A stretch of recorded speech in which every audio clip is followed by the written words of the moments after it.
តោះចឹងថ្ងៃនេះមកបញ្ជាក់ពីការរៀបចំទូបាទចឹងនេះគឺជាទូដែលខ្ញុំទើបតែតម្លើងហើយ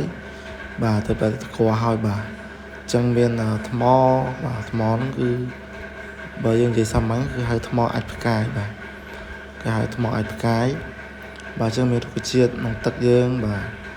ច្រើនទៀតដែលយើងដាក់ទីគ័រមើលទៅឲ្យវាមានសោភ័ណភាពណាហើយយើងមើលទឹកយើងថ្លាបាទមានខ្យល់ឧស្សាហ៍តិចមានត្រីបាទបើពណ៌ឬក៏គេហៅRambo Red Koi បាទជាមួយនឹងMolly បាទអញ្ចឹងពីប្រភេទហ្នឹងត្រីថ្លៃក្នុងម៉ូតូហ្នឹងបាទ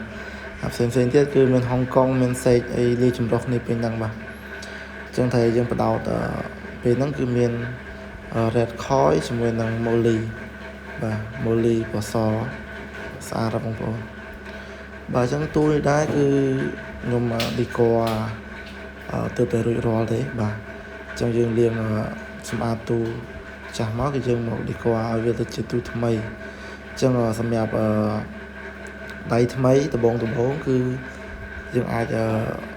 មើលតាមវីដេអូនេះបានបាទអាចរៀបឬក៏ឌីគ័រសាមញ្ញបែបធម្មតាប៉ុន្តែវាមើលទៅគឺស្អាតបាទហើយក្នុងនោះគឺខ្ញុំមានដាក់តាំង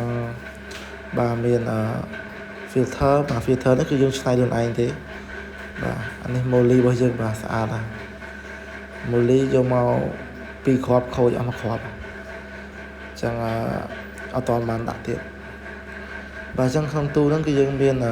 Molly ជាមួយនឹងRambo Red Koi យើងនេះបាទពណ៌ក្រហមក្បាលក្រហមនេះហ្នឹងបាទ Rambo Red Koi មាន4គ្រាប់បាទ